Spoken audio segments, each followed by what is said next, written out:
NSDL भी next multi bagger बन सकती है? चलिए करते हैं एक धमाकेदार कंपैरिजन।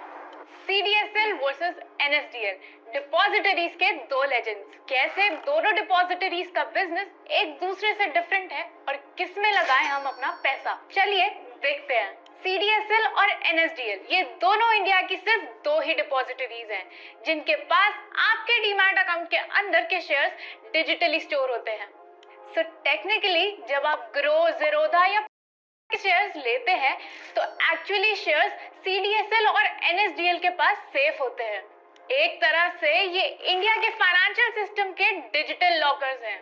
एनएसडीएल इंडिया की पहली डिपॉजिटरी है जिसका लॉन्च 1996 में हुआ था और इसका प्राइमरी कनेक्शन एनएसई से है। वहीं सीडीएसएल 1999 में स्टार्ट हुआ था और इसका डायरेक्ट लिंक है बीएसई से। तो जब भी आप एनएसई लिस्टेड स्टॉक्स में ट्रेड करते हो तो ज्यादा चांसेस है कि सीडीएसएल बैकएंड पे हो और बीएसई के केस में सीडीएसएल एक्टिव होता है। अब बात करते हैं यूजर बेस की। सीडीएसएल के पास 15 करोड़ से ज्यादा एक्टिव डीमैट अकाउंट है जबकि एनएसडीएल के पास रफली 4 करोड़ प्लस अकाउंट है। तो क्या इसका मतलब है सीडीएसएल जीत गया? नॉट रियली, क्योंकि अगर हम कस्टडी वैल्यू देखें यानी टोटल सिक्योरिटीज की वैल्यू जो इनके पास सेफ होते हैं तो एनएसडीएल का फिगर है 495 लाख करोड़ से भी ज्यादा जबकि सीडीएसएल का सिर्फ 76 लाख करोड़ है। ये गैप इसलिए है क्योंकि सीडीएसएल रिटेल इन्वेस्टर का फेवरेट है जबकि एनएसडीएल इंस्टीट्यूशंस और एचएनआईज का प्रेफर्ड पार्टनर है जिनकी होल्डिंग्स टिपिकली करोड़ में होती है। एडिशनली एसेट अंडर मैनेजमेंट कोई रेवेन्यू एडवांटेज नहीं देता एनएसडीएल को। As business model of depositories में आपको ईच ईयर की एएमसी ही मिलती है, तो जितने ज्यादा अकाउंट्स होंगे उतनी ज्यादा फीस। दोनों ही डिपॉजिटरी सेबी के रूल्स के अंडर काम करती है और इन्वेस्टर्स के शेयर्स को सिक्योर रखती है, लेकिन एनएसडीएल थोड़ा डाइवर्सिफाइड रोल प्ले करती है। पैन और केवाईसी वेरिफिकेशन करती है, एनडीएमएल ई गवर्नेंस प्लेटफॉर्म भी रन करती है और कुछ एक्सटेंट तक पेमेंट बैंक सर्विस भी प्रोवाइड करती है। While CDSL has comparatively straightforward structure following the system and limited to core depository services.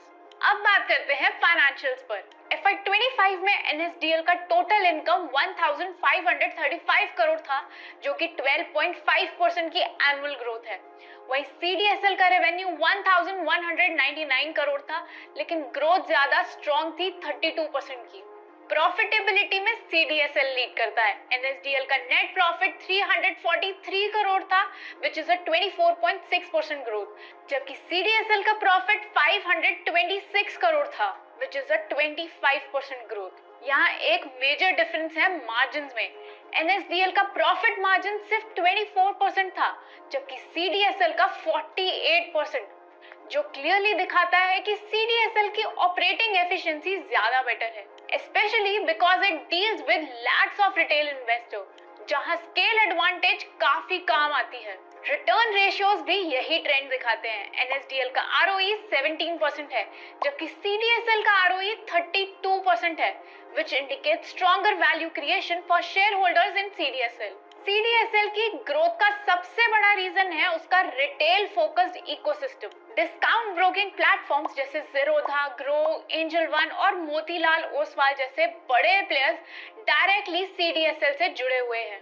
जब ये ब्रोकर्स ग्रो करते हैं, नए डीमैट अकाउंट्स ओपन होते हैं इनमें, जिसका सीधा बेनिफिट सीडीएसएल को मिलता है। वहीं दूसरी तरफ एनएसडीएल मेनली बैंक जैसे ICI securities, Kotak securities, HDFC securities के थ्रू ऑपरेट करते हैं। लेकिन बैंक्स का तो प्राइमरी फोकस स्टॉक ब्रोकिंग नहीं बल्कि कोर बैंकिंग सर्विस होती है, इसलिए उनका broking business organically aggressively grow नहीं करता, जिसका असर एनएसडीएल की ग्रोथ प्रोस्पेक्ट्स पर आता है। तो सीडीएसएल ने सही पार्टनर्स को बैक किया है जिनसे उसे कंसिस्टेंट रिटेल इनफ्लो और हाई ट्रांजैक्शन वॉल्यूम मिलता रहता है, जिस वजह से वो हाई ऑपरेटिंग मार्जिन जनरेट कर पाती है। लेकिन अब वैल्यूएशन एंगल से देखें तो FY25 के रिजल्ट्स के बेसिस पर एनएसडीएल का प्राइस टू अर्निंग 61x का था जबकि सीडीएसएल का प्राइस टू अर्निंग 70x के आसपास है। अब जब एनएसडीएल का आईपीओ आएगा तो वो अपने करंट मल्टीपल से 50% के डिस्काउंट पर लॉन्च होगी which is around 30x P, जो उसे एक अट्रैक्टिव वैल्यूएशन पर अवेलेबल बनाती है। तो सम इट अप, ये टेबल देख सकते हैं। तो ओवरऑल पिक्चर ये कहती है कि CDSL शॉर्ट टर्म के लिए ज्यादा अट्रैक्टिव है, स्पेशली उसके हाई मार्जिन्स और स्ट्रॉन्ग ROE के बेसिस पर NSDL का IPO उन इन्वेस्टर्स के लिए प्रॉमिसिंग हो सकता है जो लॉन्ग टर्म इंस्टीट्यूशनल ग्रोथ में विश्वास रखते हैं। सबसे इंपॉर्टेंट पॉइंट ये है कि दोनों डिपॉजिटरीज म्यूचुअली कोएग्जिस्ट करती है, जहां CDSL रिटेल इन्वेस्टर को केटर करता है और NSDL लार्ज इंस्टीट्यूशंस और HNI के साथ काम करता है। और इंडिया जैसी रैपिडली एक्सपैंडिंग कैपिटल मार्केट में दोनों का होना एक कॉम्पिटिटिव एनवायरनमेंट नहीं बल्कि इकोसिस्टम को और स्ट्रॉन्ग बनाता है। तो अगर आप IPO में लिस्टिंग गेन के लिए इंटरेस्टेड हो तो NSDL का IPO एक अच्छा चांस हो सकता है।